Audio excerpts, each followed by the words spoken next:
Hello everyone, welcome back to my channel यहाँ Khan tutorial. आज मैं गाइज आपके लिए एक बेहद खूबसूरत वेलवेट की फ्रॉक की कटिंग एंड स्टिचिंग वीडियो लेकर आई हूँ। तो यहाँ मेरा जो वेलवेट का फैब्रिक है उस पर छोटे छोटे फ्लावर्स बने हुए हैं।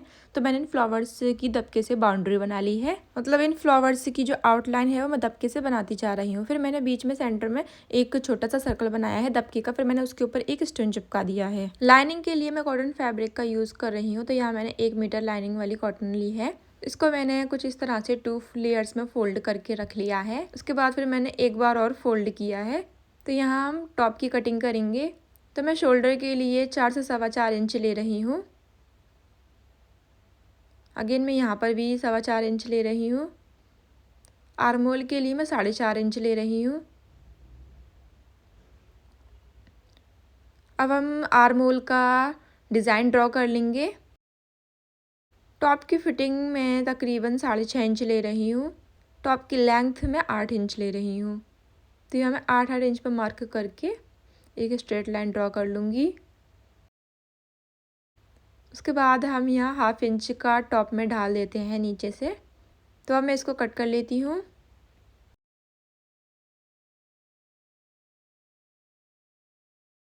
इसको कट करने के बाद हम नेक की कटिंग करेंगे। तो यहाँ मैं थोड़ा सा आर्म होल पर ढाल दे रही हूँ। उसके बाद मैं अपनी नेक की चौड़ाई 2.25 इंच ले रही हूँ और नेक की गहराई 2.5 इंच ले रही हूँ। ये मेरी फ्रंट नेक की गहराई हो गई। फ्रंट नेक ड्रॉ करने के बाद अब हम बैक नेक की मार्किंग करेंगे। तो यहाँ मैं बैक नेक की गहराई तकरीबन 1.5 इंच ले रही हूँ। तो पहले हम बैक नेक कट कर लेते हैं। बैक नेक कट करने के बाद मैंने जो ढाल दिया था शोल्डर पे उसको भी मैं कट कर लूँगी। अब बैक एंड फ्रंट पार्ट को अलग अलग करके मैंने फ्रंट पार्ट ले लिया है। तो यहाँ मैं थोड़ा सा ढाल दे रही हूँ आर्म होल पर फ्रंट में।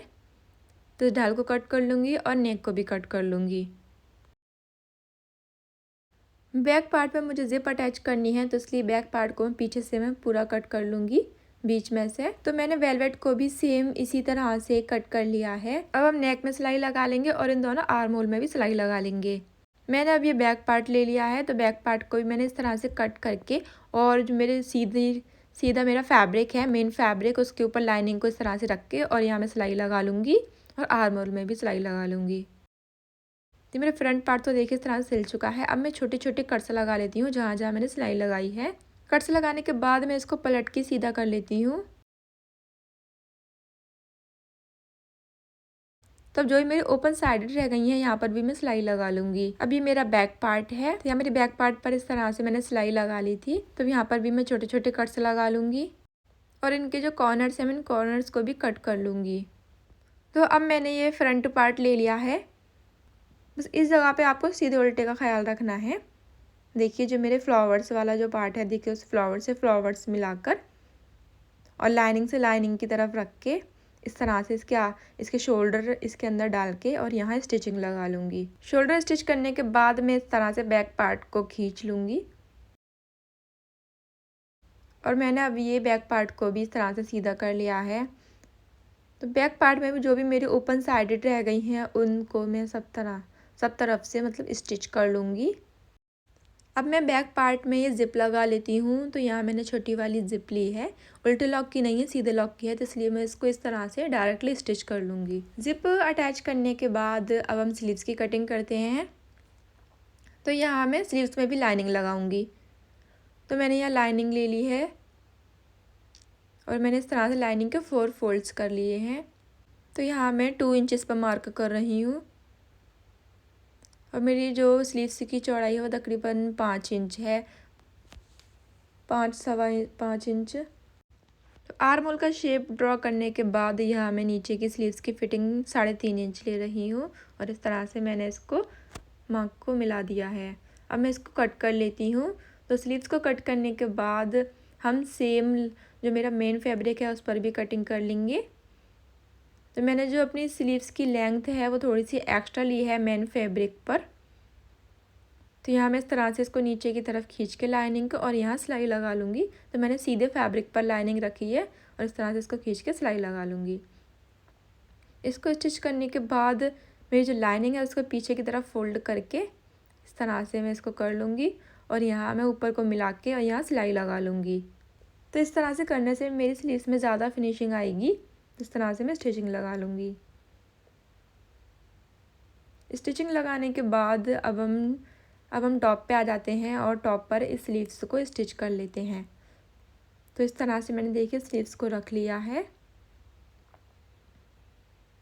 तो अब इस तरह से मैं इसके नीचे इसको रख के और यहाँ सिलाई लगा लूँगी।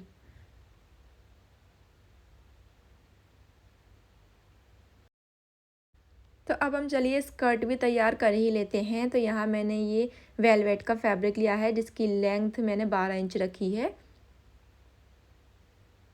और इसकी चौड़ाई मैंने 30 इंच रखी है। आप अपने अकॉर्डिंग कम ज़्यादा भी मतलब फ्रॉक घेरे की चौड़ाई है वो ले सकते हैं। ज़्यादा चौड़ा लेंगे तो ज़्यादा प्लेट्स आएंगी। तो इस तरह से मैं छोटी छोटी प्लेट्स डालती जा रही हूँ। तो मैंने ऐसे ये 2 पीस लिए हैं। तो मेरी स्लीव्स तो अब अटैच हो चुकी हैं टॉप में। तो अब मैंने यहाँ ये टॉप ले लिया है और टॉप में मैं देखिए इस तरह से इसको रखूँगी, सीधे पर सीधा रख के और यहाँ सिलाई लगा लूँगी। सेम पीछे भी मैं ऐसा ही करूँगी। यहाँ सिलाई लगाने के बाद मैंने ये स्ट्रैप्स भी इसमें अटैच कर ली थी। आप चाहें तो इसको स्किप भी कर सकते हैं। तो अब यहाँ मैं इसकी फ़िटिंग लगा लेती हूँ। फ़िटिंग लगाने के बाद देखिए ये मेरी ड्रेस रेडी हो गई है। तो मैंने यहाँ नीचे की किनारी भी फ़ोल्ड कर ली थी। आप चाहे तो पिको भी करा सकते हैं, बट मैंने ऐसे ही सिलाई मशीन से इसको फ़ोल्ड कर लिया था। तो देखिए मेरी फ़्रॉक एकदम रेडी हो गई है, कितनी प्यारी लग रही है। तो अब चलिए अब हम ट्राउज़र की भी कटिंग कर लेते हैं। तो ट्राउज़र के लिए भी मैंने फैब्रिक लिया है और मैंने इसको भी 4 फोल्ड्स में फ़ोल्ड करके रखा है। तो यहाँ मैं तकरीबन 6.5 इंच पर मार्क कर रही हूँ और यहाँ से मैं 6.25 इंच पर मार्क कर रही हूँ। फिर दोबारा मैं 6.5 इंच पर मार्क करके इस तरह से लाइन ड्रॉ कर रही हूँ। फिर यहाँ मैं थोड़ा सा कर्व शेप दे के पैंट के लिए मार्किंग कर रही हूँ और नीचे पाँचे के लिए मैं 5.5 इंच पर मार्क कर रही हूँ। तो इस वाले मार्क को मैंने ऊपर से यहाँ अटैच कर लिया है। तो मैंने जो अपनी ट्राउज़र की चौड़ाई ली है वो 8 इंच ली है। तो अब हम इसको भी कट कर लेते हैं।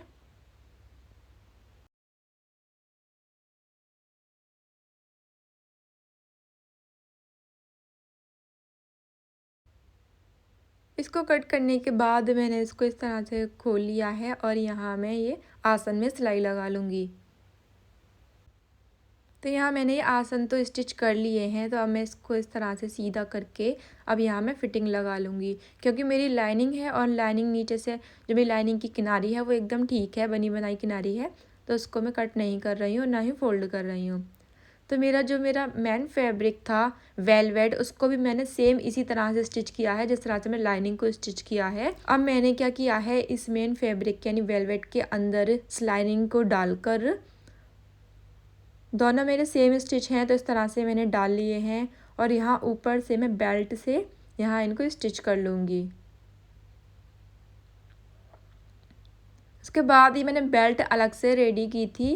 तो बेल्ट में मैंने क्या किया है, इलास्टिक डाल के तकरीबन मैंने 4 इंच का फैब्रिक लिया था, फिर उसको फोल्ड करके इसमें इलास्टिक डाल के मैंने इस तरह से स्टिच करके अब यहाँ मैं इसको पेंट में भी स्टिच कर लेती हूँ। तो देखिए मैंने पेंट में ये स्टिच कर लिया है और अब ये मेरा ट्राउज़र एकदम रेडी हो गया है। सो गाइज़ ये है मेरी ड्रेस का फाइनल लुक और आपको कैसा लगा प्लीज़ मुझे कमेंट करके ज़रूर बताना। वीडियो को ज़्यादा से ज़्यादा लाइक करें, शेयर करें। Thank you.